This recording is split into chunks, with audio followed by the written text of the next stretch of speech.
और चलिए pure politics की करते हैं शुरुआत। दिल्ली विधानसभा चुनाव की री इलेक्शन कमीशन ने चुनाव की तारीखों का कर दिया है ऐलान।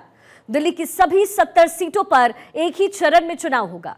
5 फरवरी को ये वो तारीख जिस दिन दिल्ली में जनता अपने मताधिकार का इस्तेमाल करने वाली है और 8 फरवरी को पता चलेगा कि दिल्ली में किसका राज एक बार फिर होगा। इस बार आम आदमी पार्टी, बीजेपी और कांग्रेस के बीच त्रिकोणीय मुकाबला देखने को मिल सकता है। चुनावी रणभेरी में तीनों पार्टियां पूरी तैयारी के साथ मैदान में उतर रही है। आम आदमी पार्टी ने कई चुनावी ऐलान भी किए हैं। इनके भरोसे आम आदमी पार्टी फिर से दिल्ली की सत्ता में काबिज होने की कोशिश कर रही है। वहीं बीजेपी और कांग्रेस के भी अपने अपने दावे हैं। बीजेपी आम आदमी पार्टी के खिलाफ भ्रष्टाचार और केंद्र की योजनाओं को मुद्दा बना रही है और अपने 27 साल के वनवास को खत्म करने की जुगत में है। लिहाजा बीजेपी केजरीवाल पर हमलावर है और नारा दे रही है कि आपदा को नहीं सहेंगे, बदल कर रहेंगे।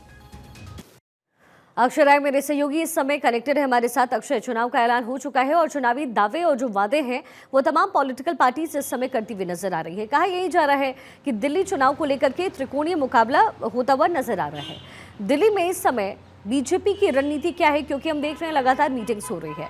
आम आदमी पार्टी की तरफ से रणनीति पहले ही सेट किया जा रहा है जो कि फ्रीबीज पर पूरी तरीके से आधारित होगा। और कांग्रेस की भूमिका क्या रहने वाली है, कांग्रेस अब किस तरीके की रणनीति अपना सकती है?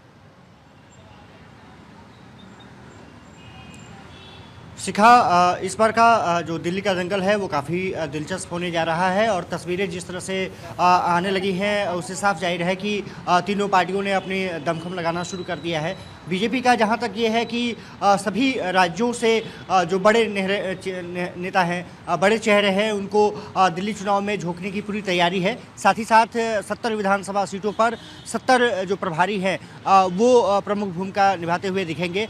उनकी बैठक कुछ दिन पहले BL संतोष ने ली थी और चुनाव की घोषणा होने के साथ ही आचार संहिता क्योंकि लग गई है, ये माना जा रहा है कि बीजेपी जल्द ही सभी जो प्रभारी हैं उनको चुनावी मैदान में उतार देगी, घर घर तक पहुँचेंगे, डोर टू डोर कैंपेन करेंगे। और बीजेपी की जो लक्ष्य है कि 1998 से वो सत्ता से बाहर है और उसके कारण दिल्ली को जो वो विकास की रफ्तार मिलनी चाहिए थी वो नहीं मिली, ये मुद्दा पूरा उठाया जाएगा। और अरविंद केजरीवाल के भ्रष्टाचार को लेकर के, उनकी सरकार को भ्रष्टाचार को लेकर के, आतिशी मारूला जिस तरह से सरकार चला रही हैं उस चीज़ को लेकर के बीजेपी ये घेरने में लगी हुई है कि जो कहा गया उसके उलट किया गया। चाहे वो मामला शीश महल का हो, शीश महल का मामला क्योंकि प्रधानमंत्री ने छेड़ दिया है तो एक बड़ा मसला बीजेपी उसको बनाने जा रही है। और साफ तौर पर है कि बीजेपी के सामने चुनौतियां ये रहेंगी कि वो किस तरह से जनता के दिलों में घर करके अपनी जो सीटें हैं, क्योंकि 2020 की बात करें तो 8 सीटें पा पाई थी, अगर 2015 की बात करें तो सिर्फ 3 सीटों पर वो सिमट गई थी।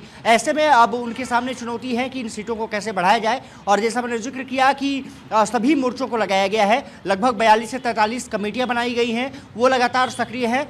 महिला मोर्चा हो, युवा मोर्चा हो, इसके अलावा तमाम जो कमेटियों का गठन किया गया था उनके कार्यकर्ता लगातार लोगों तक पहुंच रहे हैं, दिल्ली वासियों तक पहुंच रहे हैं। और जैसा मैंने जिक्र किया कि 70 विधानसभा में 70 प्रभारी लगाए गए हैं, वो एक ध्यान रखा गया है कि राज्यों से हों और उसमें यूपी है, बिहार है, मध्य प्रदेश है, राजस्थान है, हरियाणा है, उत्तराखंड है। और क्योंकि पूर्वांचली वोटर्स की संख्या यहाँ अच्छी खासी संख्या है, उसको लेकर के वहाँ के स्थानीय लोग पहुँचेंगे कि दिल्ली में क्यों बीजेपी की सरकार ज़रूरी है, क्यों डबल इंजन की सरकार ज़रूरी है। जैसे यूपी में चल रही है तो कहेंगे कि वहाँ पर रफ्तार किस तरह से विकास की आप देख सकते हैं। अगर डबल इंजन की सरकार यहाँ बनती है तो फिर यहाँ पर विकास कार्य तेजी से बढ़ाए जा सकते हैं। तो ये एक स्ट्रेटेजी बनाई गई है। जाहिर है और ये स्ट्रेटेजी तमाम पॉलिटिकल पार्टीज इस समय अक्षय अपना रही है और अपनाना पड़ेगा भी, क्योंकि जनता के दिल तक पहुंचना है। लगातार बने हुए हैं। देखिए अक्षय, जैसे हम और आप जिक्र भी कर रहे थे, अब पॉलिटिक्स जो है एक अलग धुरी पर अपने आप को स्थापित करती हुई नजर आ रही है। आतिशी की तरफ से जो कहा गया उसका जवाब PWD की तरफ से दिया गया है, लेकिन सबसे अहम सवाल ये है कि जनता के दिल तक अगर पहुंचना है तो चुनावी वादे और दावे के साथ साथ चेहरा होना चाहिए। और मुझे लगता है कि इसी का फायदा हमेशा आम आदमी पार्टी को मिलता भी रहा है। लेकिन बीजेपी की तरफ से क्या होगा, और सबसे इंपॉर्टेंट बात है कि कांग्रेस क्या करने वाली है? देखिए, बीजेपी की तरफ से सवाल यही उठाया गया है कि यहाँ जो चेहरा है मोदी हैं और कमल का फूल है और उनके चेहरे पर ही लोगों को देखना चाहिए कि किस तरह से देश में विकास की रफ्तार बढ़ी है, किस तरह से कार्य योजनाओं को सफलतापूर्वक किया जा रहा है। अन्य सरकारों का उदाहरण भी दिया जा सकता है।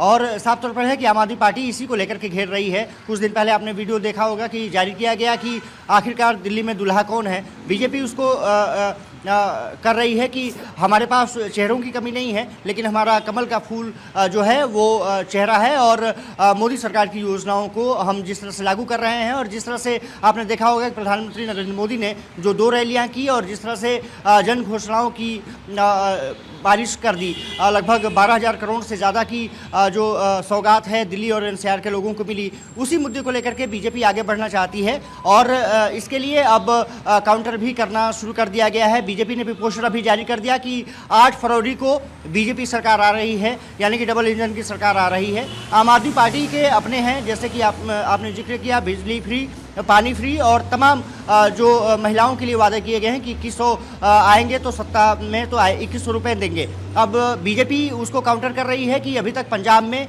वो नहीं दे पाए हैं तो फिर दिल्ली वासियों को कैसे मिलेगा। जहां तक कांग्रेस की सवाल है तो कांग्रेस के सामने चुनौतियां ये हैं कि आम आदमी पार्टी ने 2013 से लेकर के और अभी तक अगर वोटों की बात करें तो अधिकतर वोट जो कांग्रेस का शिफ्ट किया गया आम आदमी पार्टी की तरफ, वो अगर कांग्रेस उसको हथियाने में कामयाब हुई या लोगों के जहन में वो याद करने में कामयाब हो गई कि आप कांग्रेस का एक समय सत्ता देख लीजिए जब शीला दीक्षित सरकार हुआ करती थी और किस तरह से दिल्ली प्रगति की राह पर बढ़ी, चाहे रोड की बात हो, हाईवेज की बात हो, मेट्रो रेल की बात हो, उसको लेकर के आगे बढ़ना चाहती है। लेकिन सबसे बड़ी कांग्रेस के सामने दिक्कत ये है कि बड़ा चेहरा दिल्ली में उनके सामने नहीं है। हालांकि संदीप दीक्षित जो डोर टू डोर कैंपेन कर रहे हैं, वो कह रहे हैं कि आप शीला दीक्षित के काम को देखिए और हमारी जो ईमानदारी है उसको देखिए कि किस तरह से हम आगे बढ़ा सकते हैं। कांग्रेस का फोकस मुख्य तौर पर अगर देखा जाए तो 8 से 10 सीटों पर है, लेकिन अभी तक अगर देखा जाए तो बीजेपी और